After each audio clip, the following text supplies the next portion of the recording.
Welcome to 10 Bestest. I'm Karen McFarlane-Holman. And I'm Brian Hart.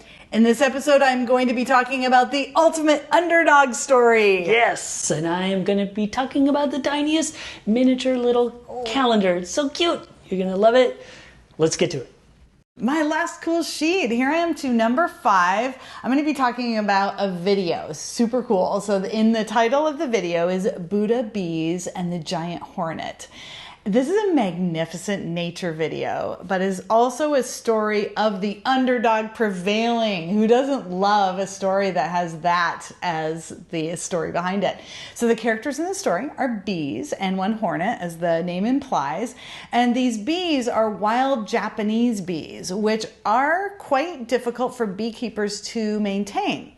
However, they have a very unique and a decadent honey. So with that motivation, there are some beekeepers who watch them and they've learned the intricacies of beekeeping with them.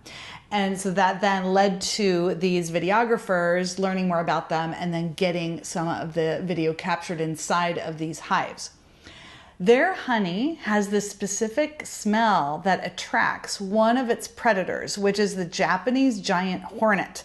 And this hornet happens to be the largest in the world, and it preys on the bees by scouting out, finding the smell, and then marking the beehive with its own scent, and then returning to its hive, getting more hornets, and then they come back and they destroy the hive and they take the honey. These bees, though, they are brilliant. They lure this scout hornet into the hive, and you've got to see the video to get the full effect of how this plays out. But I do want to tell you a bit about it so you can appreciate how amazing the bees' defense is. First, they're all hanging out, and you can almost sense this nonchalant. The bees are hanging out, and the hornet's in there and comes in. But then the inevitable happens. The hornet grabs onto one of the bees to attack it, and immediately all these little bees, they flood over the hornet, and they do this amazing thing.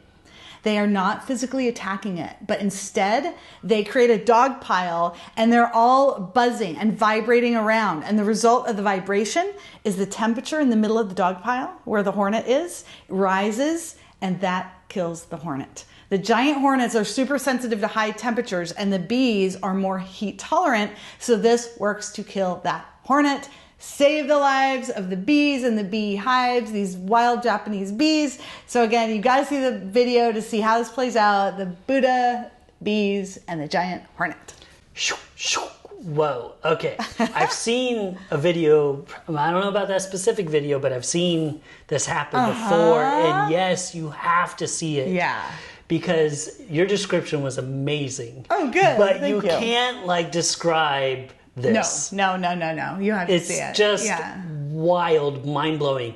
And are these giant hornets, are they what the U.S. called murder hornets? Weren't they the same? They are similar to them. Yeah. But these are specifically Japan. So, they're like cousins or something. Yeah, well, I know that murder hornets came from another country and we just dubbed them murder hornets because it sounds cool. Well, maybe and the U.S. is really good at naming things. Yeah, they look similar. So super scary. Yeah. And I noticed that even our own honeybees kind of very quickly learn that defense mechanism as well. Awesome. I think that's where I heard about it. And it's just mind-blowing that because one-on-one, or if you get a bunch of those hornets, they can wipe out a hive that.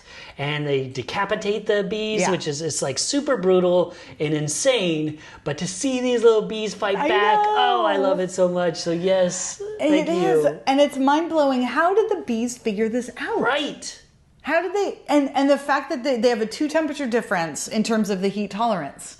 And the hornet. So crazy. It's amazing. I didn't know it was that few degrees. Oh my gosh, it's wild to me. Yeah, and I thought, for some reason, they all kind of sacrifice, like that dog pile of bees basically sacrifice themselves to kill the hornet, but I guess not. Hardly any. No, so I saw it's amazing. Yeah, I saw the aftermath, and definitely the hornet's dead, and there's just a couple bees. Yeah, because certainly maybe the one they first grabbed onto probably dies, which again, they're sacrificing themselves for the betterment of the hive, which is that's why bees are so cool. Not that they're dying, but that they're so just hive mind, literally hive mind.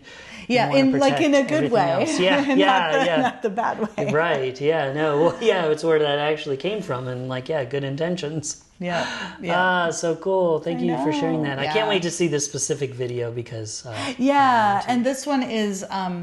It's fun. I like it because it's in Japan, and they talk about one of the men who's actually helping the hive, and he looks like he might be a monk, but maybe he's not. But he's so serene. He just has the feeling of a monk. So cool.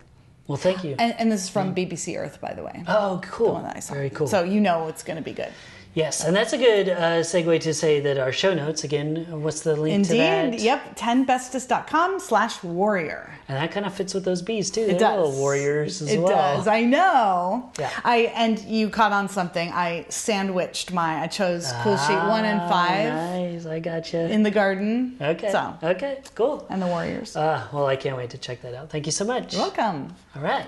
My last cool sheet is this art project. I don't know what exactly to call it, but it's a miniature calendar.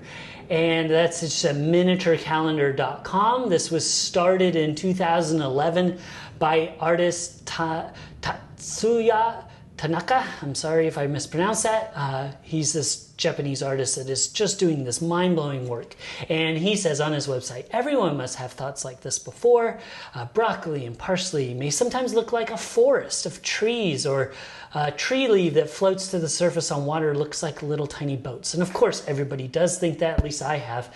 And so he takes these everyday occurrences and turns them into little miniature, kind of dioramas, and perspective shifts of reality. So he actually takes broccoli and puts it and makes it look like a forest, and then takes little miniatures that he 3D prints and creates these little scenes. And it reminds me a lot of, Karen, you had this this outdoor photographer that during COVID, she did these indoor scenes. It reminds me a lot of that.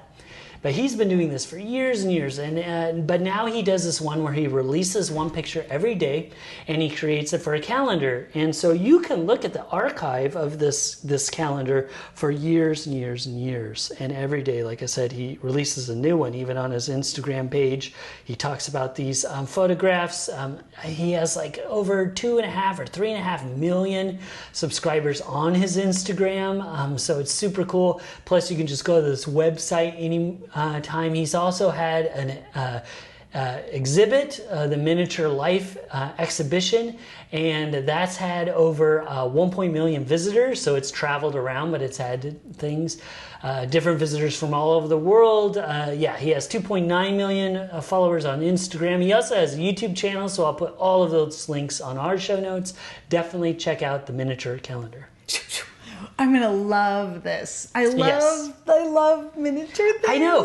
I don't know what it is. So I had a lot of nostalgic things, but miniatures were always high on my list ever since I was a little kid too. I love them. I don't know. There's just something about little miniatures that, and I think it's some universal appeal, because I think I've even heard someone say something like, if it's small, it's cute, or something like that. That's a known thing that we are attracted to this. But I love mixing these miniature people with everyday objects and making them this whole new world. And he has books. I just ordered one of his books, I believe, that he came out with.